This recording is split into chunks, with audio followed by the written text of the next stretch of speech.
Welcome at Pizza and More. This time again I will follow the wish of a viewer.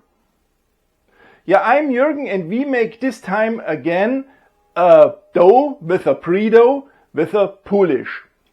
But we will let the Poolish rest or raise totally at room temperature. And because we let the Poolish raise at room temperature, the amount of yeast will be very small. I use again dry yeast. If you want to use fresh yeast, it's also a very little amount of yeast. Once I made already a Poolish recipe with a leavening time in total of 48 hours. It's a very easy, simple, because also the Poolish is very easy to make. But in comparison to the other video, this time we make the whole dough by hand. Yeah, and what are now the advantages of a Poolish? Why are we making a Poolish? A Poolish, of course, is a bit more effort, but only a little bit more effort, because the Poolish, you will see it a bit later, the Poolish is done in less than 5 minutes.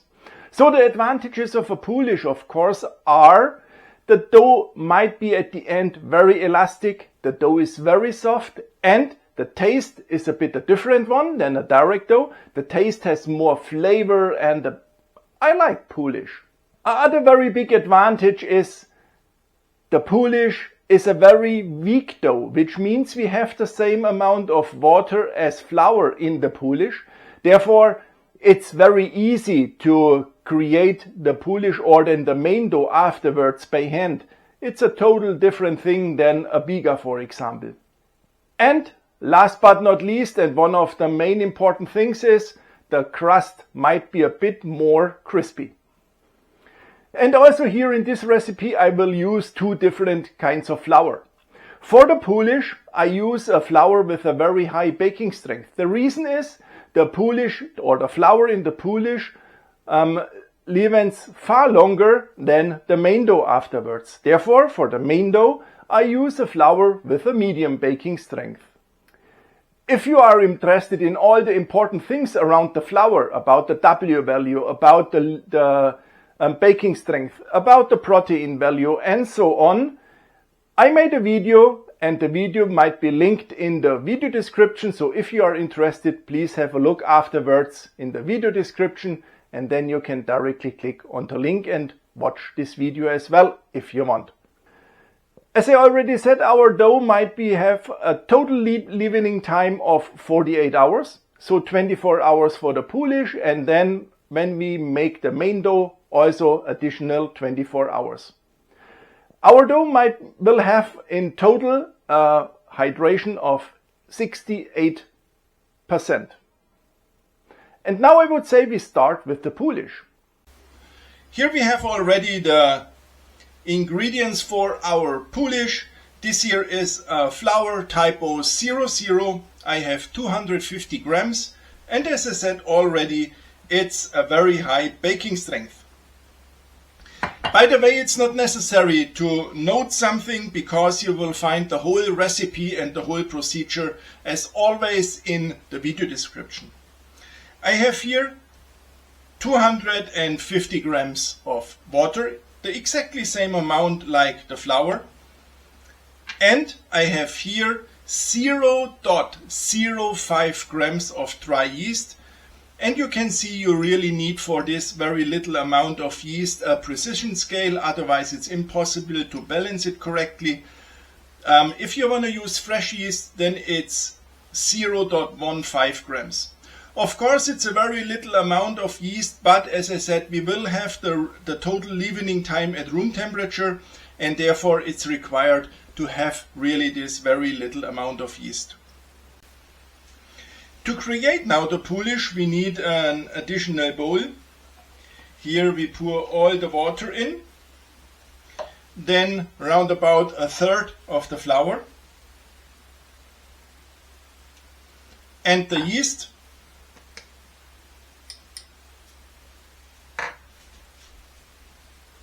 And then with a whisk we can mix everything.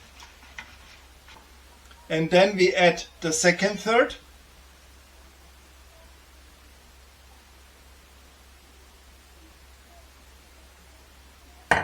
we mix this as well. And then we can add the last portion of the flour. And also this will be mixed until we have a homogeneous dough. And then we can use a spatula and clean the side of the bowl. Now we close the lid.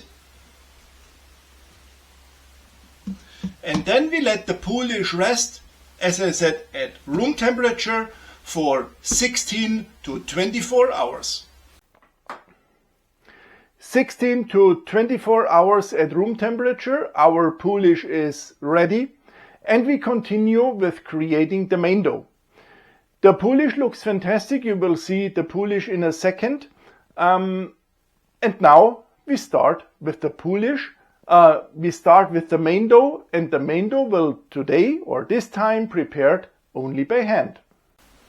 And here we have already the ingredients for our main dough. Of course, this is the whole amount of Poolish. Then I have here 250 grams Typo 00 flour. You also could use Type 0 flour. And this is flour with medium baking strength and 13% of protein. Then I have here 19 grams of very cold water. This leads then to a total hydration of 68%. I have 15 grams of fine sea salt and 0.7 grams of dry yeast. If you want to use fresh yeast, then please use 2.1 grams. For creating now our main dough, we pour at first the water into the bowl, and then we add the whole amount of Poolish. Then we can dissolve the Poolish a little bit in the water. And then we already can add the first half of the flour.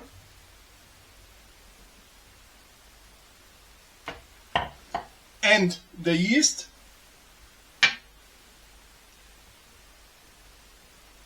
And then we also mix this. And then we add the second half of flour. And also this will be mixed up. Here you already can use your hands. I try it with this spatula. And then when all the flour is in the dough, we have two options. Option 1 is we continue now kneading. Option 2 is we put a lid onto the bowl and we let this dough rest for around half an hour up to 2 hours, either outside of the fridge, or you also can place it inside of the fridge. Within this 30 minutes, the dough started already to develop itself, the gluten structure. Without any kneading, this works during the time. And so I hope it's not required to knead that long. Now we add our salt. And then we start with the real kneading, which means I only use this spatula to release the dough a bit. And then we always take the dough, we pull it and we press it to the center. And then I turn the bowl and I pull it and I press it towards the center. And I continue this now until I'm able to make the window test. Fortunately, I think the dough is now ready. I have wet fingers, otherwise the dough sticks too heavily to my hands. But I think the dough is now ready after a very long time of kneading. I have here a piece of dough and I stretch it right now. And I already can feel, and fortunately, as I said, I think the gluten structure is built properly, and you can see I'm able to stretch this dough even if it sticks. But okay, we have 68% of hydration, and I had no fun while kneading, I promise you. But I think the gluten structure is now built and we can shape a dough ball. As we have here 68% hydration kneaded by hand, I will use some olive oil to make stretch and fold, otherwise this dough is really too sticky. I add some olive oil on top, and then you could use such a spatula to release the dough a bit from the counter. And then we make stretch and fold. We lift the dough, put it back onto counter, stretch it and fold it over. And we do this now several times. Fortunately, the dough stops a bit sticking, and you can see the fantastic structure of this dough, even if it's kneaded by hand. But I needed minimum 30 minutes. So if we have then here a nice fantastic dough structure, then we take this dough card as well, and I put the dough into a dough ball box, and then I close the lid, and now I let this dough rest for around 1 hour at room temperature, and then I put it into the fridge for around 12 hours. And this dough showed me really again that it's absolutely necessary to be patient. Not to think, okay, now after 20 minutes the dough needs to be ready, my dough is not ready. It's really the case that we have to continue kneading, and after 20 minutes, I promise you, my dough was absolutely liquid. I had only a mess on my counter. But after some times you saw the dough comes together, the gluten structure is built, and then we have a nice and a proper dough. And especially if you add additional flour, then definitely you won't have the hydration you've planned. But if you continue kneading, then you have exactly the hydration you have planned. And our dough actually has a hydration of 68%. If you have mozzarella which is in liquid, then please remove the mozzarella now out of the liquid. Cut the mozzarella into slices, put it into a sieve, and let it drain until we bake our pizza. The reason is so we avoid that all the liquid which is actually inside of the cheese is afterwards on our pizza, so we avoid having a soggy pizza. And now we make the pizza balls. The dough is now already on my counter.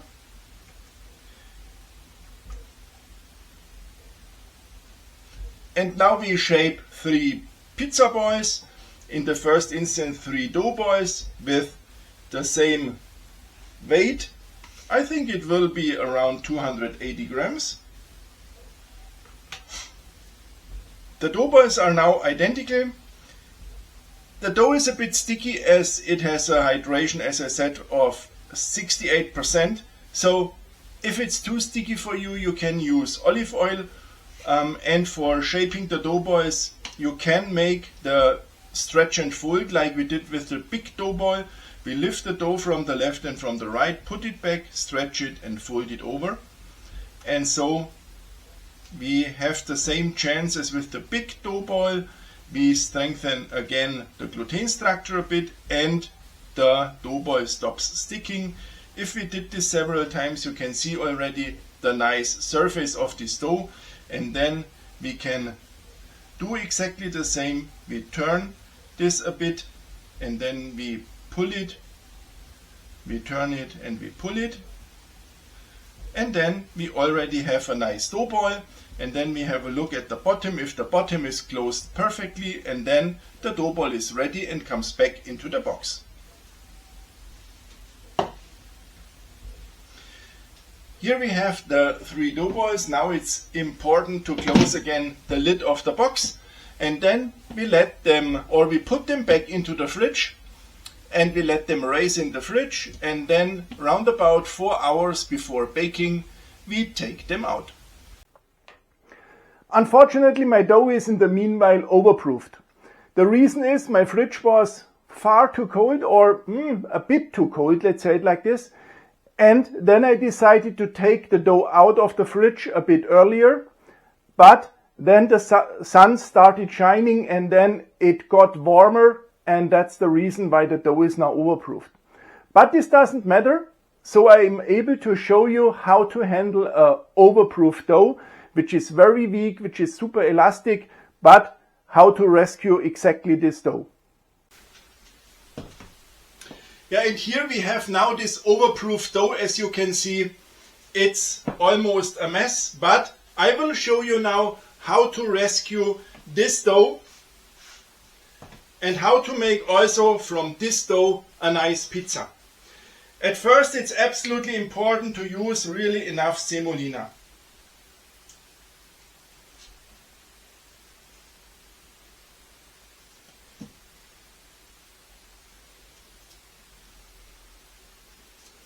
And then we release the dough like with each other pizza as well.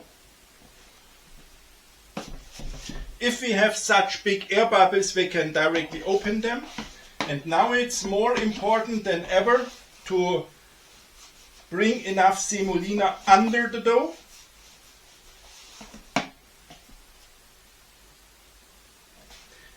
And then we go with the spatula under and lift the dough out. And then we put it directly into semolina. Of course, it's important also here to close the lid to protect the other dough balls from drying out. And then we have to guarantee here at this dough that everywhere is semolina because it's very sticky. Also with lifting out this dough, we have to be a bit careful as the dough is very weak and very elastic.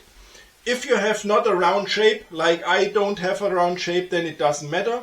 Make now a round shape, very gentle, even with the fingertips, and then stretch the pizza without flipping it around because the dough is too weak so that we can't flip the dough around.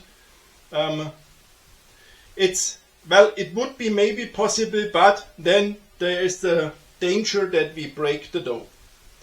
Therefore, we let the dough only on one side. We stretch it. That's important. This is the reason why I said use enough semolina. And then we can also use the spatula and push some semolina under, simply to guarantee that the dough sticks nowhere to the counter.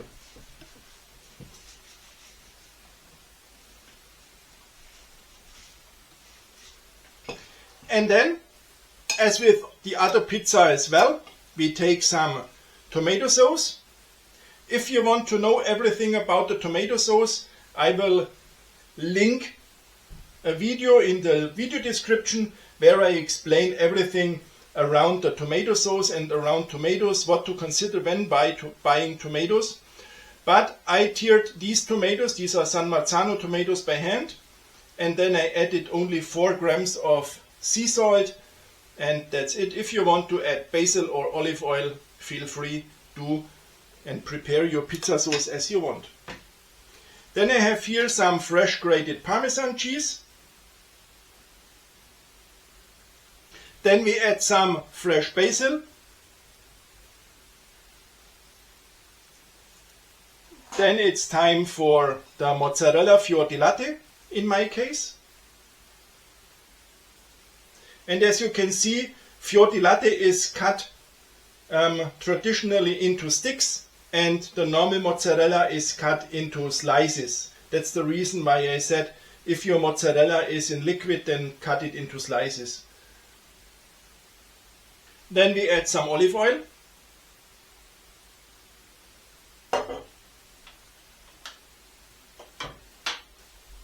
And then is the pizza already ready for the pizza peel.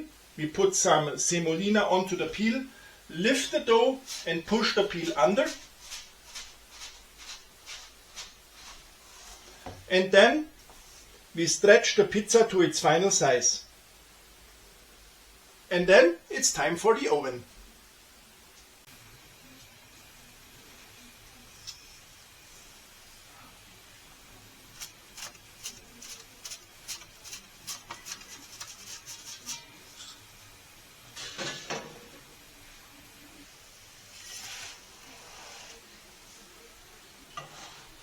here comes now this pizza out of the oven, and you can also see here I was not able to keep the round shape because it was sticking a bit to the pizza peel.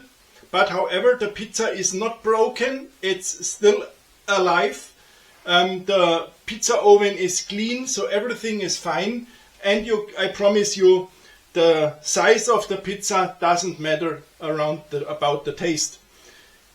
Even if the pizza has not a round shape, we add some fresh basil. And as I said, the taste will be the same. Let's try it, or let's taste it right now. At first the center. And you can believe me, this base tastes so fantastic. Now I taste the crust. And okay, even if the dough was overproofed, it doesn't matter. The dough tastes fantastic. It has lots of aroma, lots of flavor. The Poolish did absolutely a great job. So I think the taste of this is far more intensive than from a direct dough. I like direct dough as well, of course, but I think the Poolish has a bit more flavor. And as you saw, normally Poolish is very easy to prepare. However, if you have to knead by hand, I wouldn't recommend to do 68% of hydration. I would lower a bit the hydration, then it's more fun to do the kneading. But however, you should do it, you should try it, because it's an amazing taste. So if you like my video, it would be fantastic if you would subscribe my channel, and then we see us also in the next video. Ciao!